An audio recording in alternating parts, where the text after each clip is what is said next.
મિત્રો, સંદેશ ડિજિટલના માધ્યમથી આજે હું તમને 4 એવા હેલ્પલાઇન નંબર વિશે માહિતી આપવાનો છું જે નંબર તમારા ફોનમાં સેવ રાખવા ખૂબ જ જરૂરી સાબિત થઈ શકે છે. સૌથી પહેલા નંબર છે 1930. તમારી સાથે કોઈ પણ પ્રકારનો સાયબર ફ્રોડ થાય છે અથવા તો ઓનલાઈન કોઈ વ્યક્તિ તમારી પાસે કોઈ પણ પ્રકારની ગેરવર્તણૂક કરે છે તો આ નંબર પર તમે કોલ કરીને ફરિયાદ કરી શકો છો.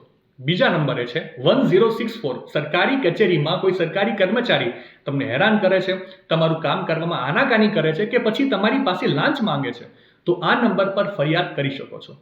ત્રીજા નંબરે છે 1033. તમે નેશનલ હાઈવે પર મુસાફરી કરી રહ્યા છો અને રસ્તામાં તમને કોઈ સમસ્યા થાય છે, તમારું વાહન ખરાબ થઈ જાય છે, પેટ્રોલ ડીઝલ ખૂટી જાય છે કે પછી અકસ્માતના કિસ્સામાં પણ તમે આ નંબર પર કોલ કરીને મદદ લઈ શકો છો.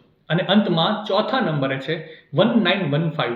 કોઈ શોપિંગ મોલમાં કે પછી કોઈ દુકાનદાર તમારી પાસે કોઈ વસ્તુ આપવામાં આનાકાની કરે છે અથવા તો સામાન આપવામાં છેતરપિંડી કરે છે તો આ નંબર પર કોલ કરીને કન્ઝ્યુમર હેલ્પલાઇનમાં તમારી ફરિયાદ કરી શકો છો. તો આ ચારેય નંબર અત્યારે જ તમારા ફોનમાં સેવ કરી નાખો. માહિતી સારી લાગી હોય તો રીલને વધારે શેર કરજો અને આવી જ અવનવી માહિતી માટે સંદેશ ડિજિટલ સાથે જોડાયેલા રહેજો.